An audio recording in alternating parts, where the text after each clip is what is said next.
الله ربنا هو الإله له من الأسماء ما اصطفاه. بسم الله الرحمن الرحيم. الحمد لله رب العالمين وبه نستعين. اما بعد. حضرات سامعین کرام، اس وقت سب سے پہلے ہم اپنے اس چینل کے رفقائے گرامی کو مبارکباد پیش کرتے ہیں کہ اس نازک دور میں جہاں ہر طرف فتنوں کا دور ہے، آسمانی وبا اور بلیات کا دور ہے، ایسے وقت میں اپنے نہج پر قائم رہنا اور دوسروں کو اس کی دعوت دینا، یہ بہت میں سمجھتا ہوں اس وقت کا عظیم کارنامہ ہے۔ قرآن مقدس کے مطالعہ اور احادیث نبویہ کے مطالعے کے بعد یہ بات راسخ ہو جاتی ہے، پختہ ہو جاتی ہے کہ جس زمانے میں، جس دور میں اللہ کے کلمے کو بلند کرنے اور دنیا و آخرت کی صلاح و فلاح کے لیے جو مناسب کوششیں ہوں ان کو کرنے میں کوئی حرج نہیں۔ اسی کو کہا گیا ہے خذ ما صفا ودع ما قدر، جو اچھائی ہے اس کو لے لیا جائے اور جو برائی اس کو چھوڑ دیا جائے۔ اچھائی چاہے اپنے غیر میں ہے، یعنی غیر سے مراد یہ سمجھ لیجئے یہ تو اللہ کا کنبہ سارا کا سارا، الخلق عیال اللہ، ساری مخلوق، سارے انسان، ساری مانوتا اللہ کا کنبہ ہے، لیکن اس میں بھی بہرحال فرمان نافرمان سب طرح کے ہیں، تو اگرچہ وہ نافرمان کے پاس بھی اچھائی ہے اس کو لے لیا جائے۔ ودع ما قدر، اور برائی چاہے وہ اپنے باپ کے اندر بھی ہو، اپنے کسی عزیز کے اندر بھی ہو، اپنے کسی محبوب کے اندر بھی ہو، اس کو دھکیل دیا جائے، چھوڑ دیا جائے، ختم کر دیا جائے۔ بہرحال ہم مولانا سہیل صاحب جو ان کا چینل ہے MS کے نام سے، ان کو، ان کے رفقائے گرامی کو بہت بہت قلبی مبارکباد پیش کرتے ہیں اور توقع کرتے ہیں کہ ہمارا نوجوان طبقہ اور آگے بڑھے گا اور ہمارے اکابرین، ہمارے ذمہ داران، ہمارے دانشوران اس سلسلے کو، اس طرح کے کام کرنے والوں کی حوصلہ افزائی کریں گے۔ آج بڑی مشکل کی بات یہ ہے کہ انسان ترقی کرانے کے لیے ساتھ دینے کے بجائے کہا جاتا ہے ٹانگ کھینچی جاتی ہے۔ پہلا زمانہ تھا جس کے نتیجے میں آج ہمارے پاس بڑے بڑے کتب خانے ہیں، بڑی بڑی عمارتیں ہیں، بڑی بڑی چیزیں ہیں۔ کیا تھا؟ کوئی چھوٹا سا کام کرتا تھا تو اس کا ساتھ دیا جاتا تھا، اس کو اور اونچا اور بلند کیا جاتا تھا اور اس کو مضبوط اور قوی کیا جاتا تھا۔ آج کے زمانے میں ہو کیا رہا ہے، اور یہ تنزل کی بہت بڑی بات ہے کہ انسان ترقی کرنا چاہتا ہے، اسی کے خاندان، اسی کے گھر، اسی کی کمیونٹی، اسی کے ساتھی اس کو کھینچ دیتے ہیں۔ حالانکہ بہت کچھ کرنے کی ضرورت نہیں ہے۔ میں نے اتنا دیکھا ہے کہ اللہ نے جو ہمیں صلاحیتیں دی ہیں، جو ہمیں اس وقت نوجوانوں کو مالی اعتبار سے جو تقویت دی ہے، وہ اس کو صحیح استعمال کرتے رہیں اور ان کے بڑے، ان کے ساتھی ان کی حوصلہ افزائی کرتے رہیں اور جہاں جہاں کمی ہو ان کو بتاتے رہیں، تو یقیناً کام بہت اچھے طریقے سے ہو جاتا ہے۔ بہرحال میرا دل بہت خوش ہے کہ مولانا نے یہ سلسلہ شروع کیا ہے اور اس میں ہمارا نوجوان طبقہ لگا ہوا ہے اور امت کو بہت فائدہ پہنچ رہا ہے، اور میں سمجھتا ہوں یقیناً اس کی بات کے اندر اخلاص ہے۔ اگر خدا نخواستہ کہیں کمی ہے، رب ذوالجلال والاکرام اس کمی کو دور فرما کر خلوص کے ساتھ ہماری ان کوششوں کو قبول و منظور فرمائے۔ حضرات گرامی قدر، اس وقت جو موضوع ہے، جو عنوان ہے، وہ ذہن میں آ رہا ہے کہ ہمارا جو اسلامی سال ہے، یا اس کو قمری سال کہیے یا ہجری سال کہیے، تو اس کے مہینے ہیں۔ اللہ تعالیٰ نے قرآن مقدس میں فرمایا ہے کہ مہینے کی تعداد 12 ہے، اور یہ ایک سسٹم اور نظام ہے اندھ بھکت کی طرح کوئی نظام نہیں چل رہا ہے، بلکہ شریعت مطہرہ اور میں کہتا ہوں مذہب اسلام کے ایک سسٹم ہے، ایک نظام ہے، اس کے تحت پوری ترتیب چل رہی ہے۔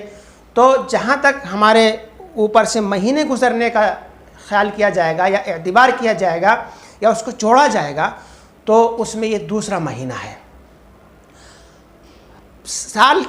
جو سال ہے اس کے 12 مہینے ہوتے ہیں، آپ ہندی میں کہیے، انگلش میں، ہر ایک میں نام الگ الگ ہیں، اور مہینے کا جو جوڑ لگتا ہے وہ بھی موسم کے اعتبار سے الگ الگ ہے، لیکن جو اسلامی یا قمری یا ہجری سن ہے اس کا اعتبار موسم سے نہیں ہے، اس کا اعتبار سورج سے نہیں ہے، اس کا اعتبار چاند سے ہے۔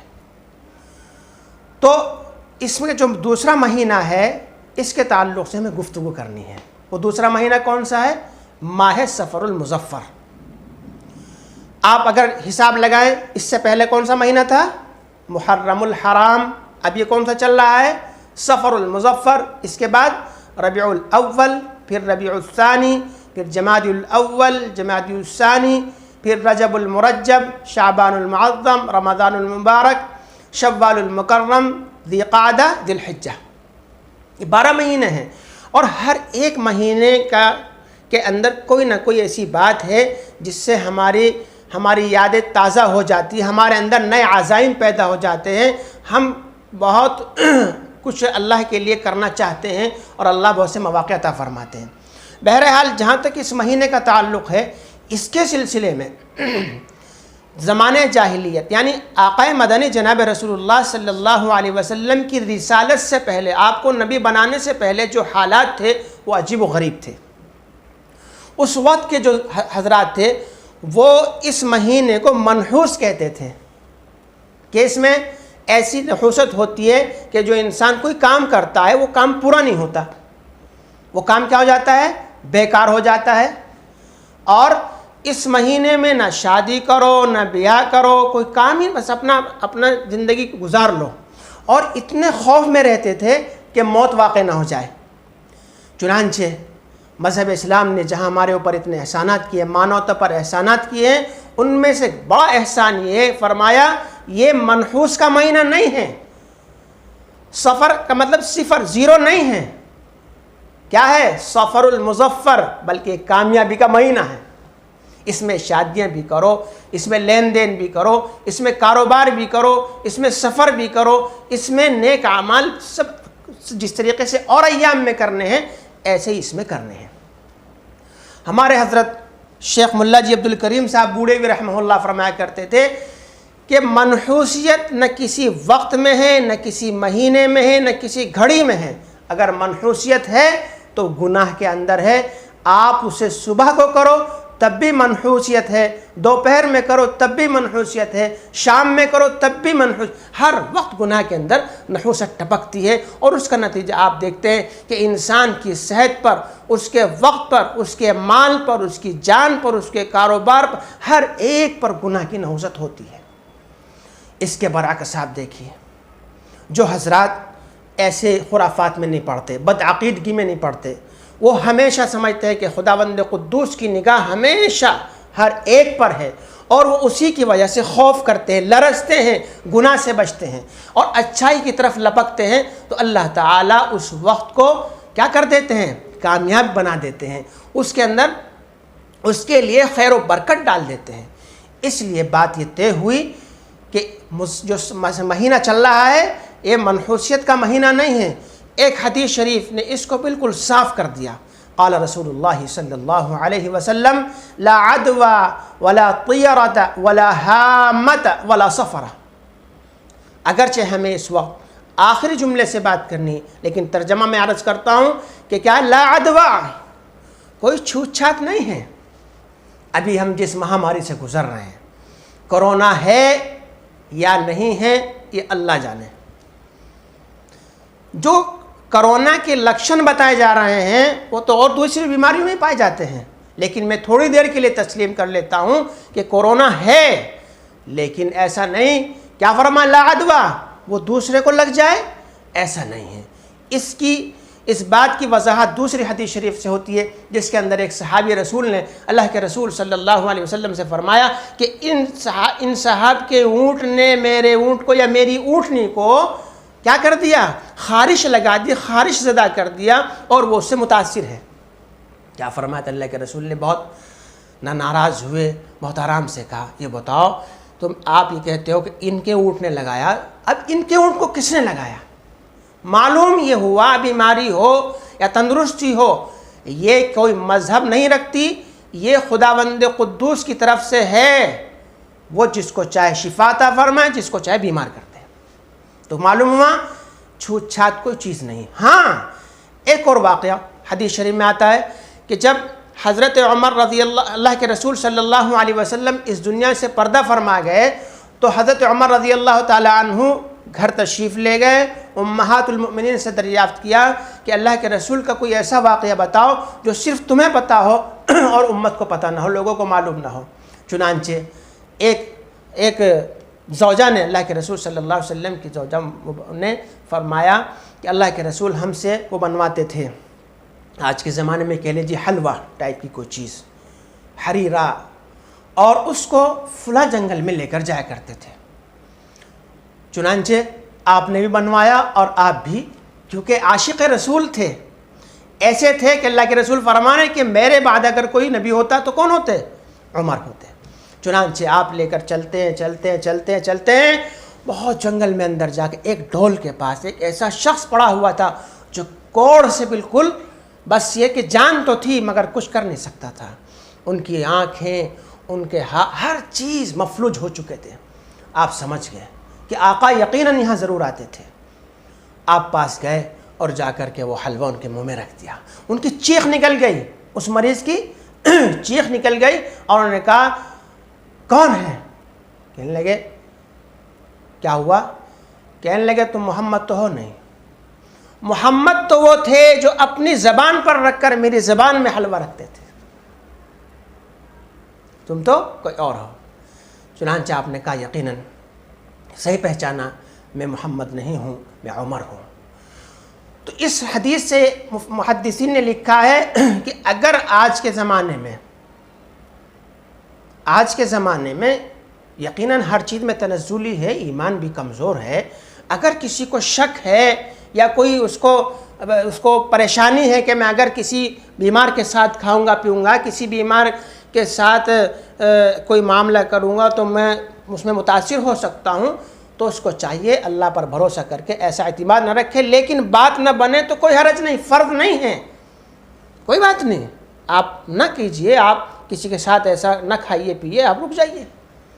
جس کا اعتماد، یقین، توکل، اللہ پر بھروسہ مضبوط ہے وہ بے دھڑک کودے، لیکن اس کی اجازت نہیں ہے کہ ہم کسی بیمار کے منہ میں اپنی زبان ڈالیں۔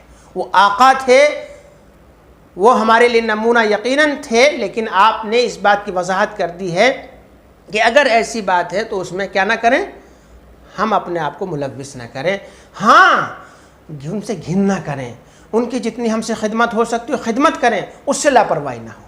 دونوں باتیں معلوم ہو گئی ہیں۔ تو اب کہہ رہے ہیں کہ ہم جناب عالی کیا کریں؟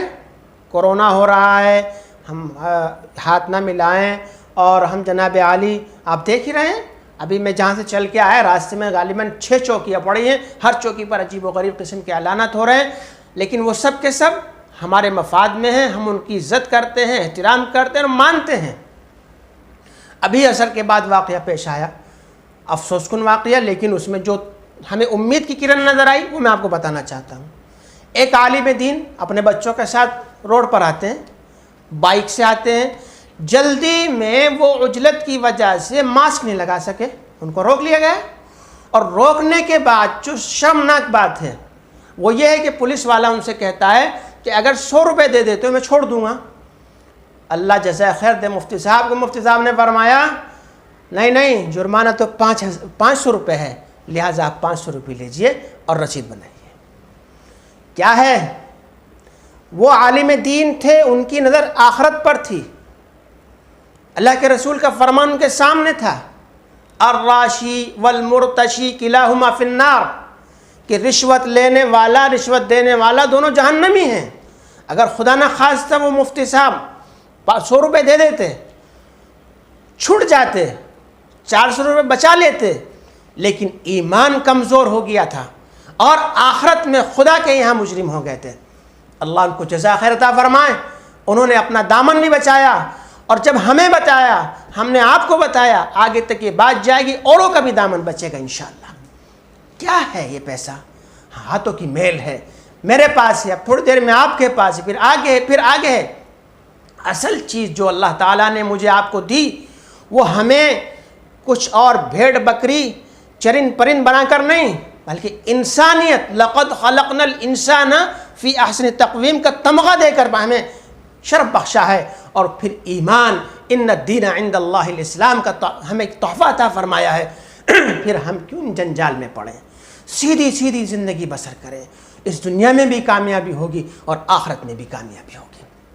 تو میرے بزرگوں، لا عدوہ کے بعد فرمایا ولا طیرۃ، حدیث شریف کا جملہ لفظ ہے۔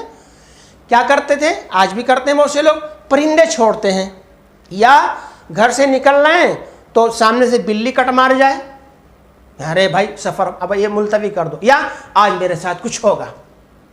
کوا بولنے لگے دروازے پر آ کر، آج مہمان آئیں گے، کچھ اور بات ہو جائے، اس کو الٹا تصور کریں گے، یہ خلاف ہے۔ حالانکہ حدیث رسول صلی اللہ علیہ وسلم ہماری رہنمائی کرتی ہے کہ انسان کو ہمیشہ صحیح سوچنا چاہیے، اگر اس کے لیے غلط بھی ہونا ہوگا، خداوند قدوس اس کی سوچ کی برکت سے اس کا معاملہ صحیح فرما دیں گے۔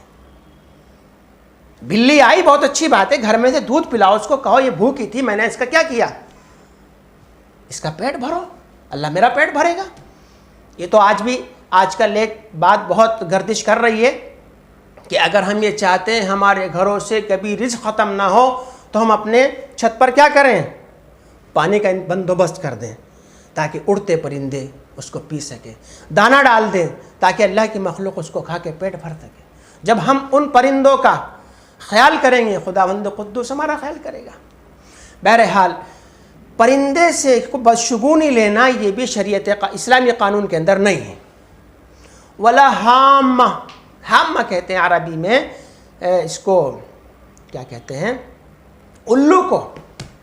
اب یہاں کہیں الو رہنے لگے، کہیں گے یہاں تو جناب عالی کیا نحوست ہے، یہاں جہاں الو رہ رہا ہے یہاں تو جنات ہیں، یہاں تو ارے بھائی جنات کہاں نہیں ہے؟ جنات تو ہمیشہ جہاں کوئی بھی رہتا ہے انسانوں سے زیادہ جنات اس گھر میں رہتے ہیں، ہر گھر میں رہتے ہیں۔ یہ کہنا کہ اس کا جو الو کا رہنا ہے یہ منحوسیت، غلط بات ہے۔ اللہ کے رسول کا فرمان سچ ہے، میں اور آپ جھوٹ ہو سکتے ہیں، لیکن اللہ کے رسول کا فرمان جھوٹا نہیں ہو سکتا۔